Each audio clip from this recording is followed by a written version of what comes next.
రాష్ట్రంలో మత విద్వేషాలను రెచ్చగొట్టి సెంటిమెంట్ రాజేసి లబ్ధి పొందాలనేదే బీజేపీ నేతల పన్నాగమని టీపీసీసీ చీఫ్ మహేష్ కుమార్ గౌడ్ ఆరోపించారు.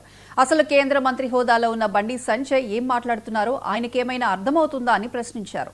జూబ్లీహిల్స్ ఉప ఎన్నికల్లో మతవాద శక్తులకు బుద్ధి చెప్పాల్సిన అవసరం ఉందన్నారు.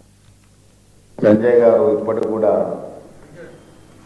కేంద్ర మంత్రిని మర్చిపోతారేమని మాట్లాడారు. ఎందుకు ఇస్తారండి? పెద్దమ్మ తల్లి గుడి భూమిని ఎంఐఎంకి ఎందుకు ఇస్తారు? ఆరోపణ చేస్తే కూడా కొంత పస ఉండాలి, అర్థం ఉండాలి. ఏది పడితే అది కేంద్ర మంత్రి స్థాయిలో ఉండి ఏది పడితే అది ఏ రకంగా మాట్లాడతారు? అసలు సమాజంలో దేవుళ్ళ భూములు ఎంఐఎంకి ఇవ్వడం కానీ మస్జిద్ల భూములు ఆర్ఎస్ఎస్కి ఇవ్వడం కానీ సాధ్యమే కదా?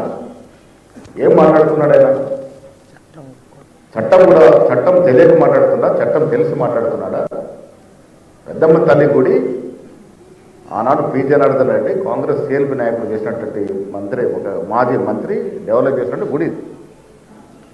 అది అదొక దేవాలయానికి సంబంధించిన భూమి వేరెవరకు ఇస్తారని ఇటువంటి చిన్న చిన్న మాటలు మాట్లాడి ప్రజల యొక్క మభ్యపెట్టే ప్రయత్నం చేస్తారంటే కేంద్ర మంత్రి స్థాయికి తగదు. కాంగ్రెస్ పార్టీ పరిపూర్ణమైన లౌకికవాద పార్టీ. అన్ని మతాలు, అన్ని కులాలు, అన్ని ప్రాంతాలని సమానంగా చూసినటువంటి పార్టీ.